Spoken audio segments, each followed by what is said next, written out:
A quiet day in London. This is Amelia. Amelia is 25 years old. She lives in a flat in London. Her flat is not big, but it is cozy, comfortable, and warm. It is Tuesday. Amelia does not work on Tuesdays. It is her day off. Amelia wakes up at 8 o'clock. She opens the window. The weather is cloudy and a little chilly. It's typical British weather, she thinks. First, Amelia goes to the kitchen. She puts the kettle on to boil water. She loves a hot cup of tea in the morning. She always uses milk and 1 spoon of sugar. For breakfast, she eats toast with butter and a little jam. She also eats a biscuit. She reads the newspaper on her tablet while she drinks her tea. The news is about a new football match. At 10 o'clock, Amelia decides to go out. She needs to buy some groceries, food, and things for the flat. She puts on a jumper, a warm top, and her trainers, sports shoes. Her flat is on the 5th floor. She takes the lift, elevator, down to the ground floor. She walks to the local supermarket. On the pavement, she sees her neighbor, Mr. Davies. "Good morning, Amelia," says Mr. Davies. "Good morning, Mr. Davies. Are you well?" "Yes, I'm fine, thank you. Just going for a short stroll."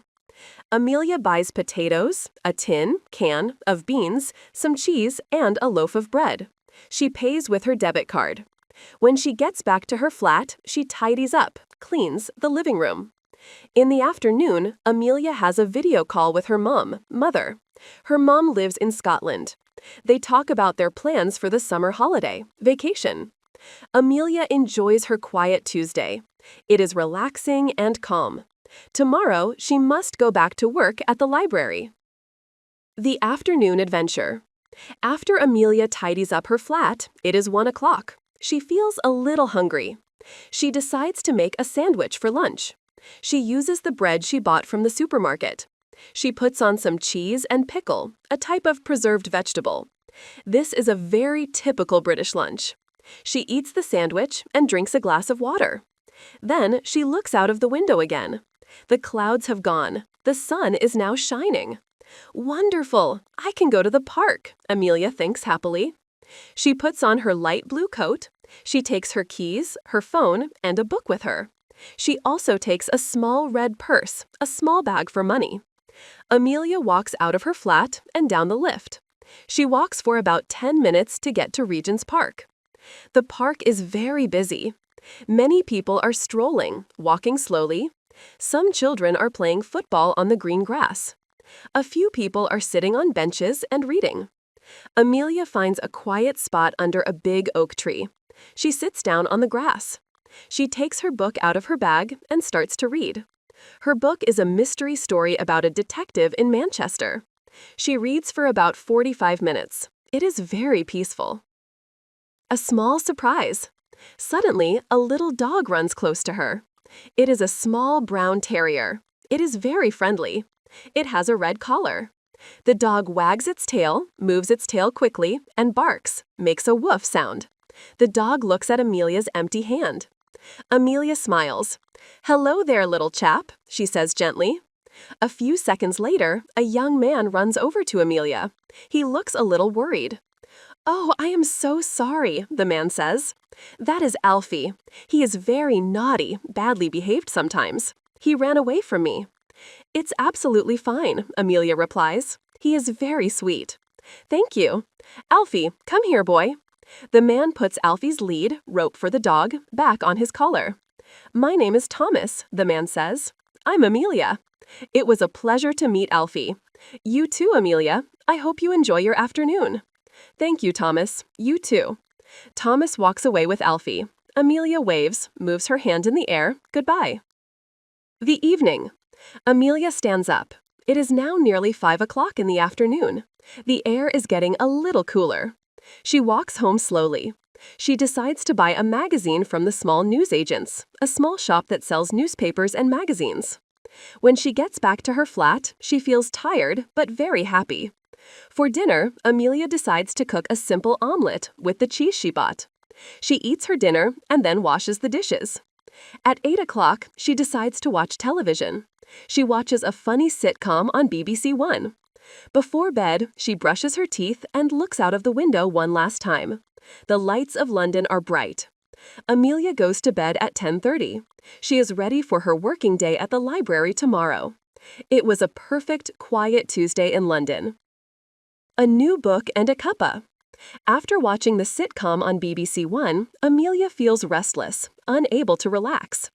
It is still quite early for her to go to bed. The clock says it is 9:30 p.m. She walks to the small bookshelf in her living room. The bookshelf is full of books she has read and loved. She is a librarian, so books are very important to her. She looks at the books. She chooses a new novel, a long storybook. It is called The Cornish Coast. It is a romance story about a woman who moves to the seaside. Amelia goes back to the kitchen. She decides to have one more cup of tea, a final cuppa, a common British slang for a cup of tea. She puts the kettle on again. While the water is boiling, she gets a small snack. 2 more biscuits, shortbread this time, from a tin, a metal container on the counter. She sits on her sofa, a comfortable couch, and makes herself cozy. She wraps a throw, a small blanket, around her legs because the evening air is getting colder, even inside the flat. She opens her new novel. The first few pages are very interesting. The author describes the waves and the smell of the salt from the ocean. Amelia starts to imagine the sea.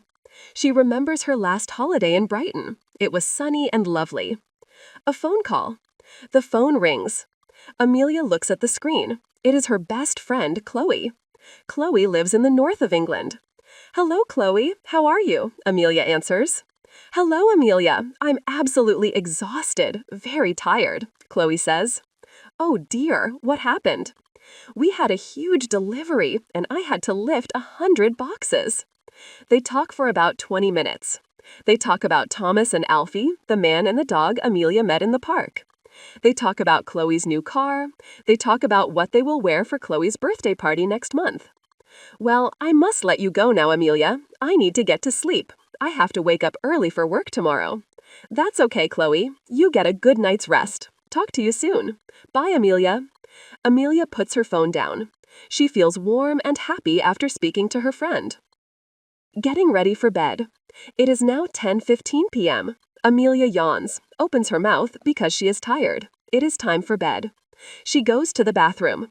She washes her face and brushes her teeth. She uses a special soap that smells like lavender. Lavender is good for relaxation. She puts on her pajamas, clothes for sleeping. They are soft and made of cotton. Before leaving the bathroom, she looks in the mirror. She smiles at her reflection. Amelia walks to her bedroom. She opens the window a little bit to let some fresh air in. She closes the curtains, cloth covers for the window, to keep the light out. She climbs into her bed. The duvet, thick cover, is soft and warm. She lies down and closes her eyes. She thinks about her quiet day, her tea, the sunny park, the friendly dog, Alfie, and the good chat with Chloe. Amelia feels very content. Within 5 minutes, she is fast asleep. It was a perfect end to her Tuesday. Tomorrow is a new day.